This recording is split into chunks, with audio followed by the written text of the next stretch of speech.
Hey everyone, another episode of The Way It Is podcast. This is Sam here with Joel Malcolm. Luca is filming another podcast in a different location, so stay tuned for that. But here we are to talk about being fiscally responsible for 2023.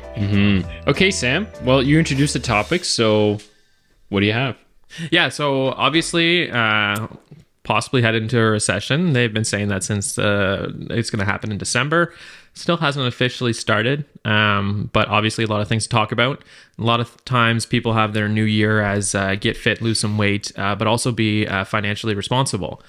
So we figured it'd be great for us to talk about it. We're not financial advisors or financial planners, but we might have some 2 cents to share from experiences and hearing information from other people that could be beneficial to you. So take it all with a grain of salt. We'll say what worked for us, more information about stuff that's out there that you may not be aware of, and hopefully we'll have a good financial year for everyone, Us despite included. the recession. Yeah. Exactly. Yeah.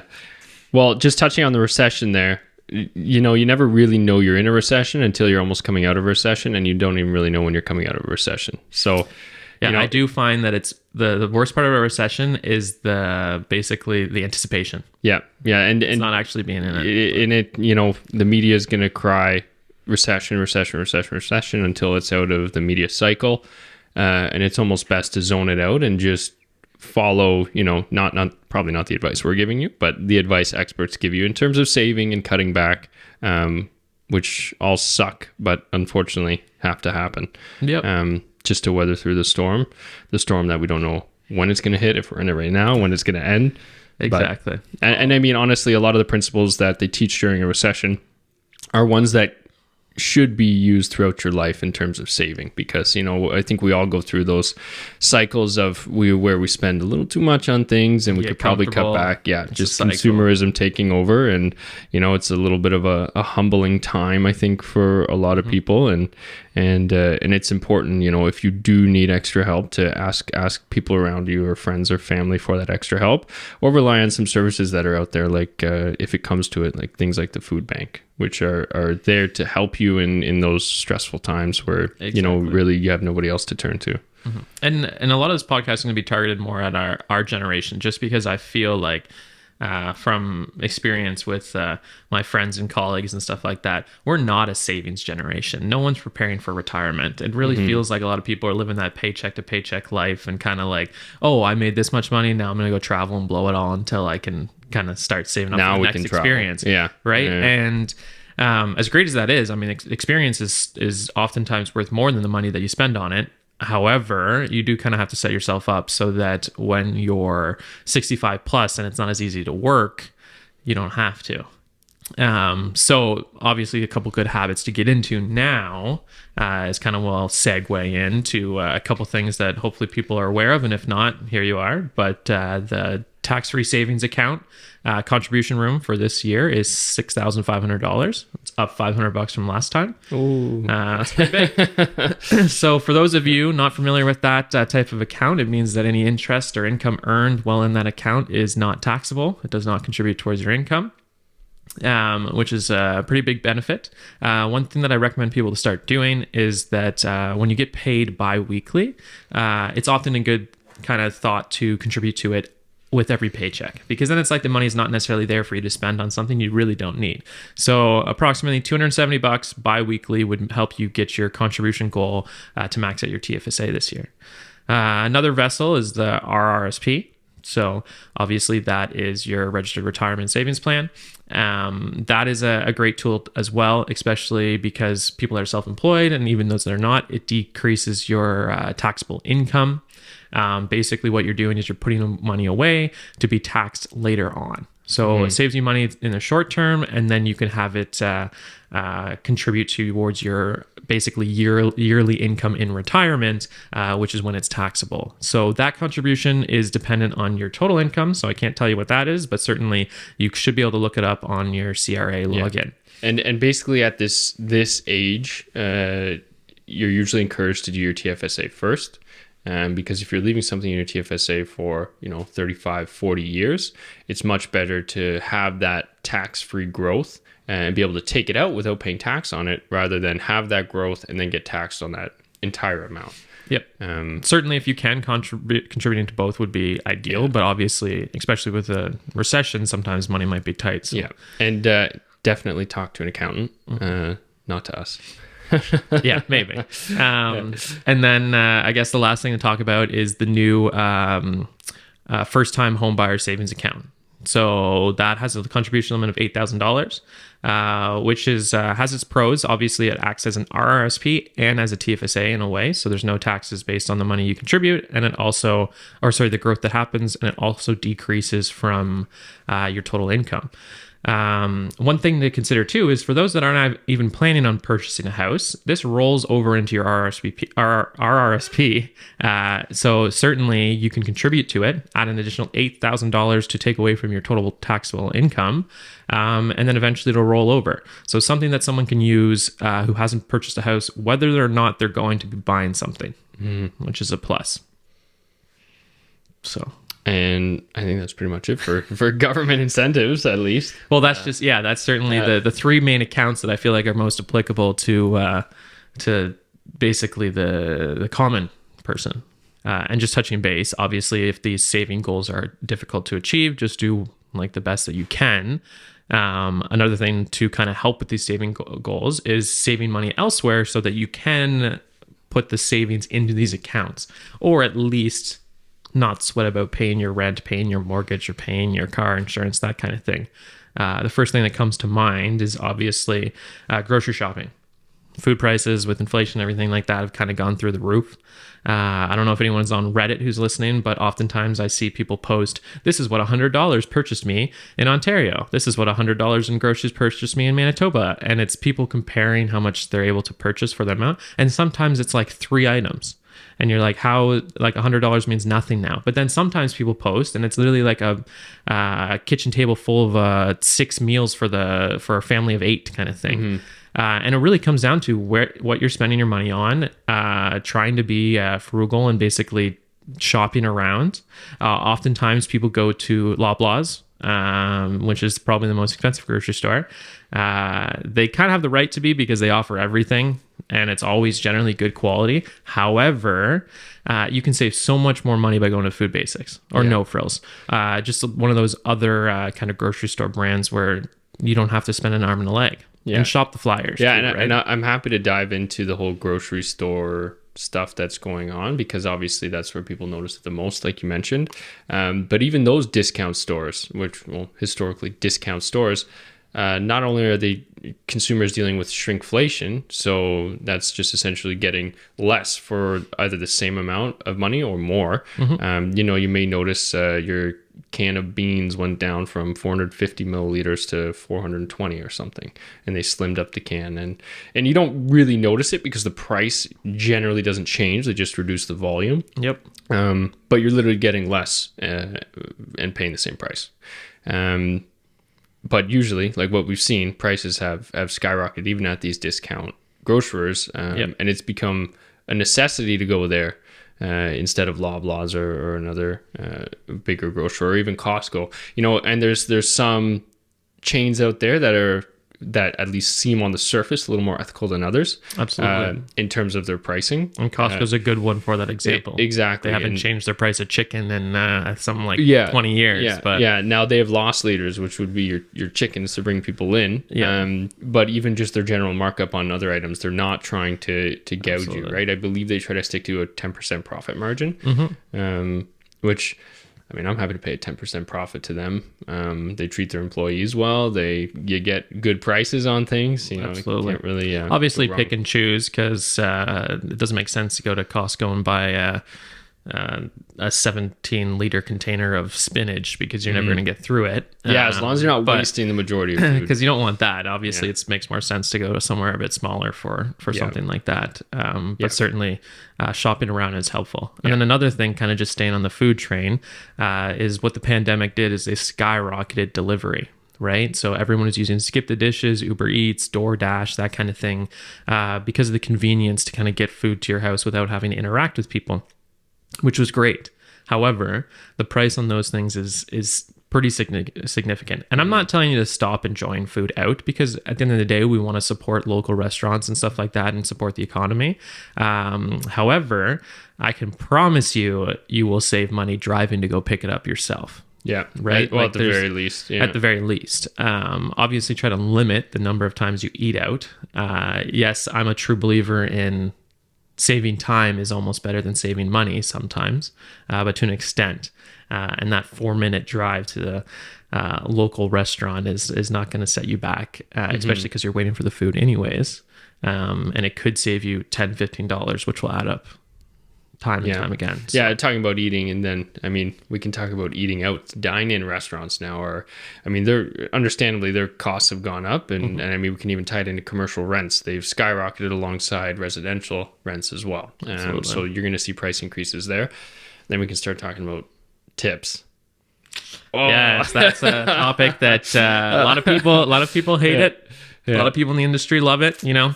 Yeah, it's going to be, that's a difficult one to talk about. So when I went to Australia, and they had tip and tax included on all their prices. Wow, world traveler. Yeah, thank you. Well, 4 years ago. I'm very happy I have a cultured person like that here.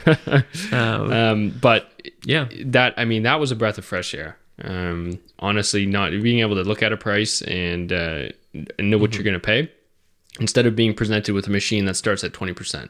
Yeah. And you're going, okay, I ordered a coffee at the till, or, I got a pop and you filled it up. And let's just talk with the progression of that, because I remember when I basically started kind of paying for my own food, the standard was, because everyone was making a, what was it called? What's the wage they were using? It's like a restaurant wage, essentially.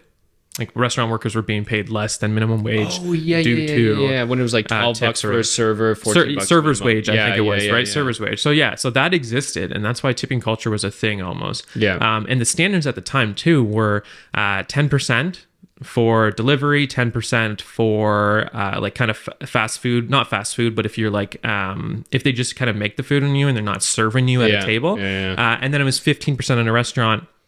Was kind of the standard. That's where it was. Yeah. And then now 10% if you want to be generous, 20% if you want to like blow the moon away. Exactly. And it was kind of a gift of, this person did a really good job for the most part. And you were almost supplementing their income, which sucks. The restaurant should be paying these people a living wage. Yeah, like I'd be happier to see prices on menu with a little disclaimer at the top saying, look, these prices include tax and tip. So, you're going to be what the end total. Yes, you can calculate it yourself, before you order food and everything. But I mean, I just appreciate, I guess, transparency. Yeah, absolutely. Up front. And of course, I think there's incentive behind having a tipping culture, right? Because, you get servers and people who are maybe a little more friendly, nice. Yeah, exactly. Makes your meal better. They're hoping for a tip. Yeah. But at the same time, there's obviously an increased pressure on them to perform to get the tip. I mean, not now that they're getting paid more and there's no server wage, but just when... But let's just talk on that real quick, is that my point of what I was saying is that server wage is gone. So everyone should be making minimum wage at a restaurant, if not more. But the tipping culture has changed too, but not for the direction you'd think. With staff being paid more, you'd think that tips would decrease. But Joel just said it right on the nose. The cost of food going up as well. Why are we tipping a percentage more? Like 10%, 3 to 5. 15, like our percentage tip is increasing when our food prices and all the other prices have increased. And then don't get me started on tipping on tax as well. And when you look at the machine, it's not saying that 10%, 15%, 18%. Yeah. Sometimes it starts at 18%, which like, even if the server's good, when I see that just grinds my gears, because that shouldn't be the default option. Because I'm not going to lie, there's some people that don't have their reading glasses on and they're picking an option and they don't know necessarily what they're paying. But the fact that that's where tipping has gone is now the minimum standard that people are trying to convey is 18%, but yet they're also being paid an affordable wage, and pricing has got up. Like that's really unfortunate. It leaves like a bad taste in almost everyone's mouth when that's not the case. I want to go somewhere, enjoy myself, and then if I feel that I should be tipping someone 20%, it's because they did a fantastic job and there's no exterior pressure. And I feel like that would be that much more beneficial in experience, as opposed to, the default on your machine is 20%. Yep. So absolutely.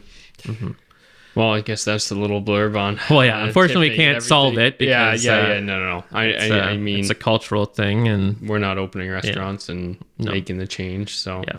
yeah, I don't know if it's been so engraved in Western culture. I don't know if it's something that's going to change. Well, at least in America and USA and Canada. So, rule of thumb: we'll see. Restaurants, employees or employers, please pay your staff appropriately. So that there's not a crazy pressure for us to supplement your income. Yeah. But obviously, if someone's still doing a good job and you have the ability to offer a tip, then do so, because obviously that can go a long way, especially when someone's putting the effort in. Mm-hmm. But that's what we can do now, I guess, in terms about that.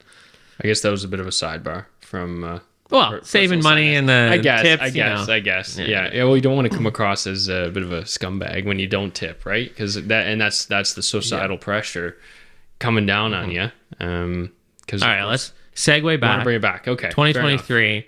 Let's throw some personal tips, advice about things we used to do. So I'm gonna start. When I was younger, I was pretty good at saving. Like, that was my thing. My brother, on the other hand, spent every dime and every penny he had. I found it was easy to save as a kid because you never had anything coming out, unless like you never had monthly bills, right? You always were in control, and every time you knew something was coming into your account, it's because you're tapping your card or taking out cash or something. But sorry, keep going. Well, so what I did as a kid that really helped me save money is using round numbers. And maybe this is just something that has to do with me. Maybe it's some OCD little measure that makes me think that this is how it should be. Whole numbers. It's hard to break them. I feel like for most people, if you're given $100 bill, it's harder to spend the $100 bill than it is to spend five $20 bills, right? $20 bills can be left. $100 bill, there's something about it, regardless of how much money you make, where you're like, $100 bill, let's go put this somewhere. I'm not just going to throw it away. I'm going to rather use smaller bills. And I find the same thing helps me in my bank account. So as a kid, it was always, once I got to like $100 saved, well, that money stays there and I'm not touching it because I don't want to break that down to 90. I don't want to break it down to 80. I don't want to break it to a weird number like $78.36. So for the most part, I would do that. And still to this day, my savings account is set up where it's a nice clean number.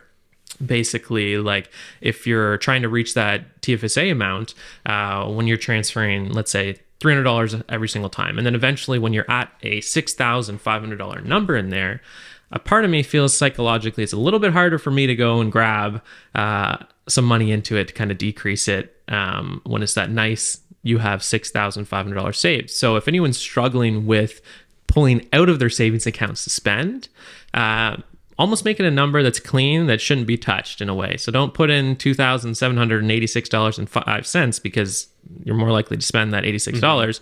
Just leave it as $2,500.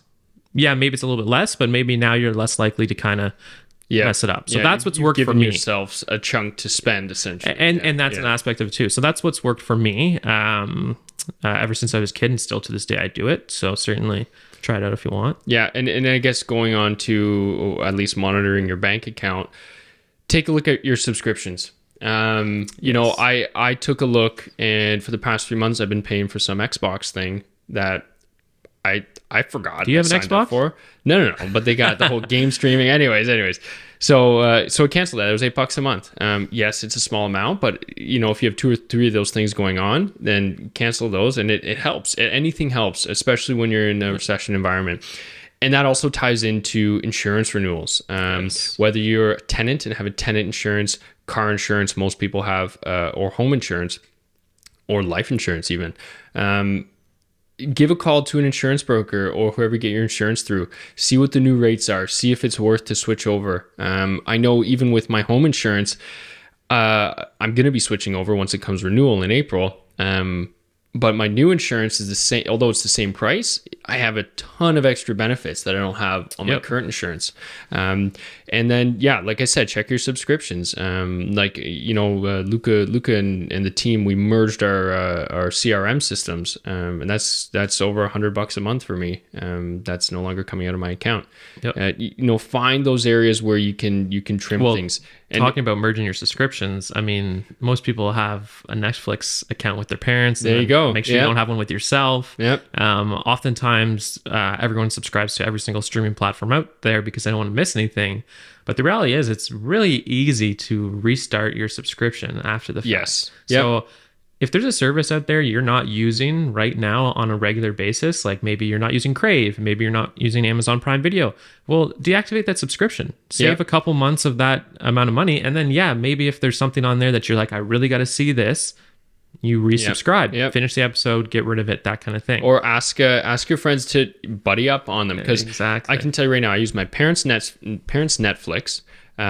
So me, my brother, and my parents, we all share accounts. We use my parents' Netflix, we use my Amazon Prime, and I use my brother's Apple TV. And you probably use my Crave and my Bell Fiber. Yeah, I do. Exactly. Yeah. So Joel's paying nothing. Listen, everybody does it. Yeah. No services really stop it. So why not? They're putting some restrictions in place, but it's still not. I saw it. I haven't been affected by Netflix. But it's still not enough to kind of stop at least one or two people from sharing the account, right? And you should really do that. Yeah, because literally I pay, $90 or $100 a year for Amazon Prime, which includes Prime Video, which I actually watch quite a few things on, and that's essentially it for my streaming services, because Netflix is paid for and Apple TV is paid for, and that covers a huge portion of content. I mean, truthfully, it's just Netflix most of the time. But that's huge. And then for all those sports lovers out there too, this is actually awesome that this service does this. So I mean, primarily if you're a soccer fan, you probably have Fubo TV or DAZN. Football fans, DAZN, that kind of thing. What DAZN does is you can suspend your subscription for the off season. So if you're only a fan of football, there's no point in paying a yearly subscription for watching football. So you can basically pay your monthly subscription for the season. So when it's over, you suspend it for 6 months, and then you have that 6 month savings. So basically check into those if you used Zone or other sports apps, like basically apps. Just suspend them when you're not watching your seasons. Yeah. So, and then also a big one is phone plans and internet plans. Yep. Everybody hates having that phone call with their provider, because it just feels like you're just grinding each other down, you and the customer service rep, and it just feels horrible and wrong. But seriously consider switching over to a new provider at a lower rate, because those are areas where you can really save a lot of money. A lot of people think you need a gigabit connection when you're streaming Netflix. I can tell you right now, we have 4 heavy users in my house, like very heavy users. We're talking gaming, we're talking everybody streaming at the same time. Joel makes up 3 of them. But, I'm on a 90 megabit connection, so 1/10 of your typical gigabyte connection. Not an issue. Never been an issue. And I'm $60 in tax in. So seriously, take a look at these plans, because, and especially after the 1 or 2 year mark, those providers will up your plan without you even knowing. And then consider switching to a cheaper cell phone provider. Service provider. Boxing Day and Black Friday are actually great days. I know it's them regret for not getting those deals. Obviously it didn't happen this year, but in the future, in 2023, look for those Boxing Day, Black Friday deals. That's when cell phone providers put out pretty significant rates where you can lock in for a year or 2 years and save a significant amount of money. Yeah. Don't just wait though, because obviously, as Joel said, you can have these conversations today and save money.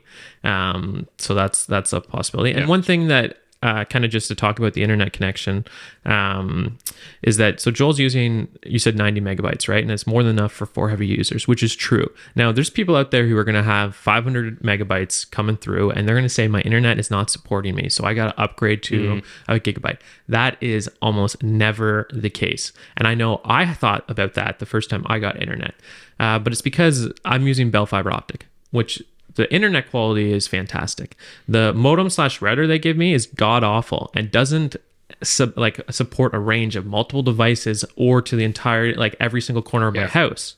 So maybe there was a thought where I was like, I got to upgrade my speed to make this work. No, you just got to upgrade your router sometimes. So instead of spending thousands of dollars per year to kind of get more speed, just have a better output from your router, which could be $100 at Best Buy, and then now everyone in the house can have good quality Wi-Fi. Exactly. That's what it comes down to. Yeah, we're getting a little technical, but essentially it's your service coming into your house, which talks to your modem, which talks to your router, and your router talks to all your wireless devices. Okay, nerd. I wasn't going to go there. Well, I'm just simplifying. You name dropped all these different devices now. Now providers are giving you just one box, which is a modem and a router together, which is awesome, save space, and it usually looks kind of funky now, all the new ones coming out. Yeah. But a lot of the times, if you have a bigger home especially, or an older home with really thick walls like plaster or something, the router just doesn't cut it anymore. And you're going to need an additional router somewhere probably, or a wireless access point is what they're called, throughout your house.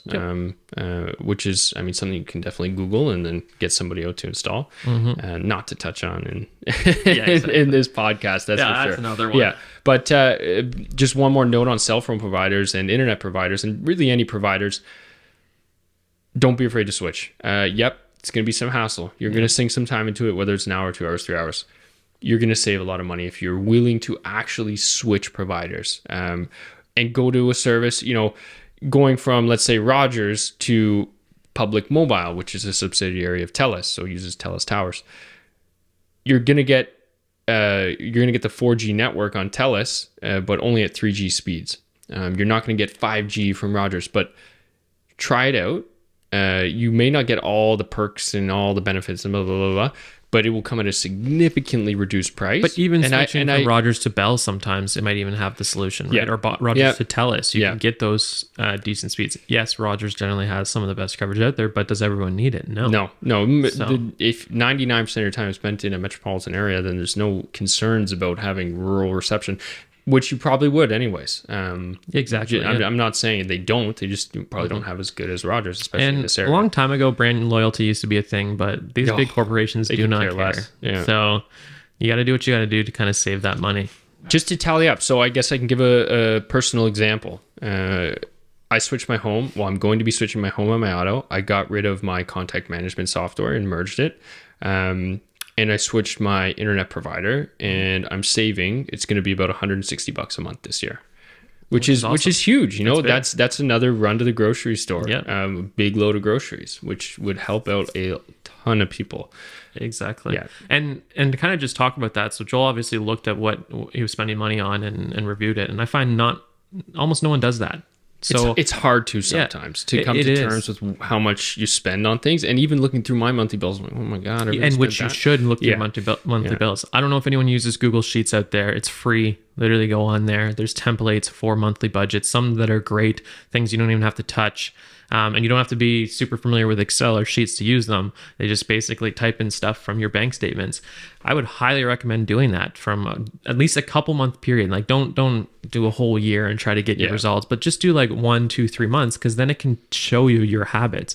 You might not know that you're spending $800 a month on skip the dishes, that your internet, cell phone, car insurance, blah, blah, blah is contributing $2,000 when you could probably bring it down to like 1,000 kind of thing. Like you don't know these things until you kind of fully look. And this is one of the ways that's best to kind of go through, these are the subscriptions I don't need. These are the things I can try to negotiate and bring down. I have a spending problem on these particular items or goods or whatever. I got to control this so that I can save more money. And you can really see the portions that you can put away. And maybe you are the best spender in the world, aka you only spend on the necessities, your cell phone bill's the cheapest it can be, all those kind of things. But you're not fully aware of the total amount that you could be saving while doing your monthly expenses and revenue and all that kind of stuff, or basically using a budget tracker, can show you exactly the number that you should be using, basically putting it away and stuff like that. So. All right. Yeah. I think we've blabbered on long enough. Yeah. So everyone save enough money so you can buy a house with Team Luca first.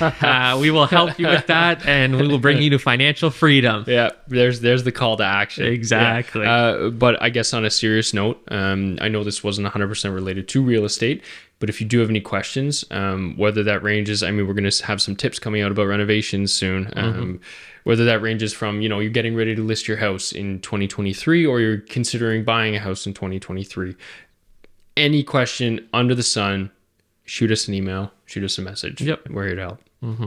And take our financial advice with a grain of salt, because we are not financial advisors, financial planners, really or we're not fast. certified there we go. to provide this advice, but this is personal experience only and worked for us, but may not work for others. There's our little legal jargon. Exactly. Perfect. All right. Thank you. And cut.